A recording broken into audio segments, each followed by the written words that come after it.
so hard because of, the knowing that he's not, by now starting to settle in, that you don't have any text messages, you don't have any phone calls, you have no communication with your child now for 2 days. And so it's starting to settle in that he really is gone. But then when you see him and you feel him and he's cold and he can't hug you back, like October 11th is a day that I always cherish because that was the last day that he was actually here with us, and we talked to him face to face, and we could touch him, and he hugged me and his body was warm. But October 18th was the day he left Earth, and October 20th was the next time that we saw his body, but it was lifeless. It was cold. He couldn't hug me back, and that like tore me up.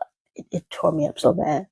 But I'm so glad that my mom was there, my brother and his wife were there to support me and Ronell. And then we went to his apartment to just console with Jordan and just kind of just reminisce and talk to him, because you can only imagine like what he was going through having found him, and so we were just there, and then that's kind of where we saw the layout of his bedroom and his apartment, and knew like, well, he had been up, he had laid his Superman shirt out on the bed.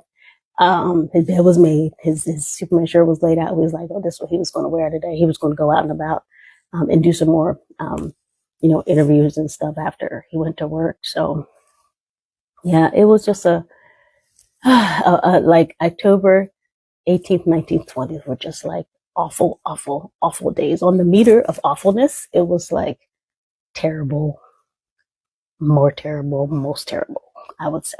And then after that, it was like a little bit better, but then there are ups and downs to it. Cause then, because we go into the weekend and win the championship. So we're like up here, right? And then we got to come home and prepare for his service. So it was just a tumultuous week. And I want to share some of that with you guys, if that's okay, because it's part of my healing journey to kind of talk about this. I talked with a lot of my sisters and brothers at church yesterday about this, and I know they were like probably sick and tired of me, but like it's helpful for me to get it out and to share my story, because you don't know what somebody is going through.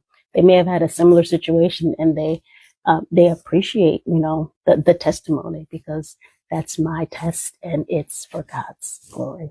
So I'm gonna talk to y'all later about all this. I love y'all. Have a blessed day.